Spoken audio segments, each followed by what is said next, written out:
Xin chào các bạn, hôm nay mình xin chia sẻ với các bạn cách làm món sườn ram, thịt sườn chín mềm, không bị khô. Sườn sau khi các bạn mua về, các bạn rửa qua với nước lạnh cho sạch, rồi mình ngâm với giấm, muối mình rửa để cho khử cái mùi tanh. Để ram sườn thì các bạn sẽ sử dụng là 1 muỗng canh đường, 2 muỗng rưỡi canh nước mắm, 1 muỗng canh hạt nêm, 2 muỗng canh nước màu.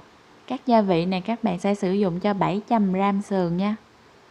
Tỏi băm, gừng và gốc hành, ớt. Sườn sau khi rửa xong các bạn sẽ trụng qua nước sôi.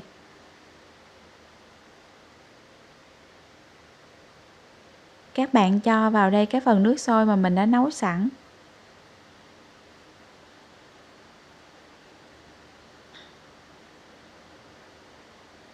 Sau đó các bạn đảo đều cho cái phần sườn của mình ngập trong nước sôi. Và mình trụng trong khoảng 5 phút thì mình đổ ra để cho sườn ráo nước.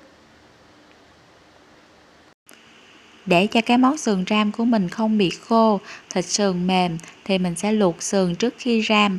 Các bạn bắt lên bếp một nồi nước và mình cho thịt sườn vào trong lúc nước còn nguội.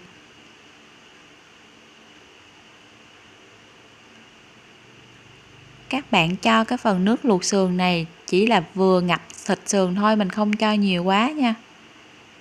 Các bạn cho vào đây gốc hành, gừng. Gốc hành và gừng sẽ làm cho thịt sườn của mình được thơm, không có bị hôi. Khi mà nước sôi lên mình sẽ vớt sạch bọt.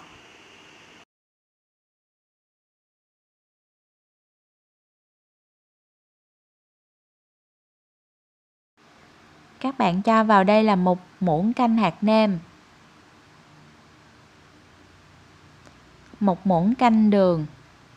Mình cho gia vị vào trong lúc mà mình luộc sườn sẽ làm cho thịt sườn của mình nó thấm đều gia vị. Khi luộc sườn thì các bạn mở lửa nhỏ vừa thôi, thịt sườn của mình sẽ mau mềm hơn là các bạn mở lửa to. Luộc sườn thì mình chỉ để một cái lượng nước cho nó vừa đủ ngập thịt sườn thôi, để khi mà mình luộc cái thịt sườn nó vừa mềm thì cái lượng nước nó cũng vừa cạn, thịt sườn của mình nó không bị mất đi cái chất ngọt. Luộc tầm khoảng 30 phút thì lúc này cái phần thịt sườn của mình đã mềm, nước cũng vừa đủ cạn. Các bạn chừa lại một xíu nước để một lúc mình ram sườn mình sử dụng. Mình cho cái phần thịt sườn này ra tô.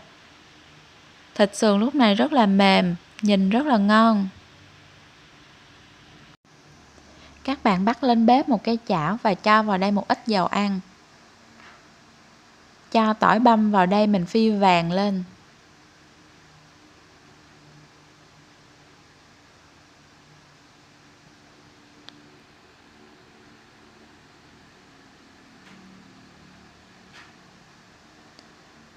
Cho thịt sườn vào mình ram.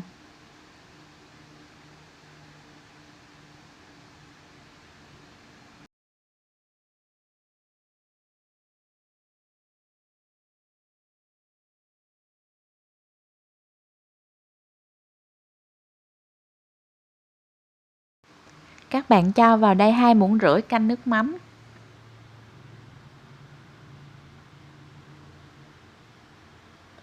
Đảo đều cho cái phần sườn nó thấm nước mắm.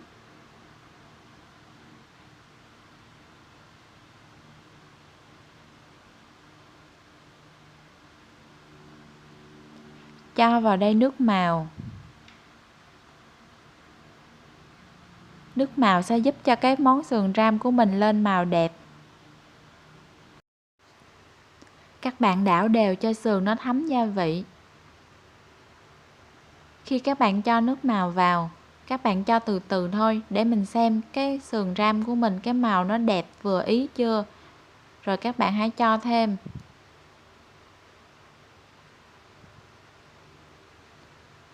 Các bạn đừng có cho một lượt nhiều quá. Cho nhiều quá sẽ làm cái món sườn ram của mình nó bị đen á. Nước luộc sườn lúc nãy mình nói các bạn chừa lại đó. Bây giờ mình sẽ cho vào trong sườn mình ram chung. Khi các bạn ram sườn, các bạn mở lửa nhỏ riu riu thôi, cho cái phần thịt sườn của mình nó sệt lại. Với cái cách luộc thịt sườn trước khi ram này thì các bạn không có sợ là thịt sườn của mình nó cứng hay là nó không được chín.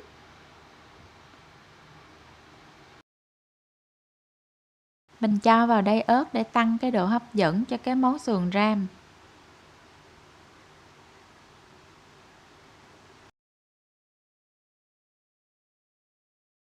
Các bạn luộc sườn trước khi ram sẽ làm cho cái nước thịt sườn ram của mình nó rất là dễ sệt lại.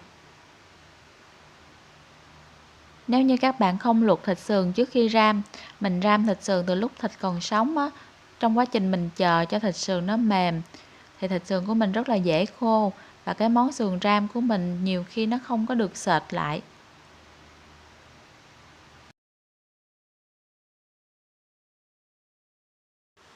Bây giờ sườn ram đã chín, mình cho tiêu vào và tắt bếp. Sườn ram quá trời thơm luôn.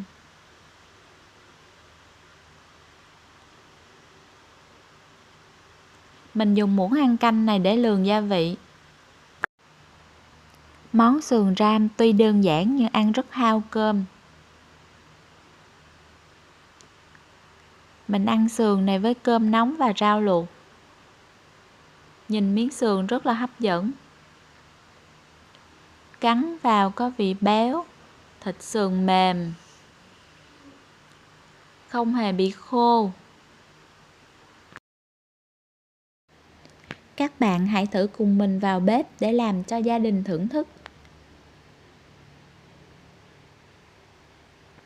Cảm ơn các bạn đã theo dõi. Các bạn nhớ ấn đăng ký kênh để ủng hộ mình nhé. Goodbye!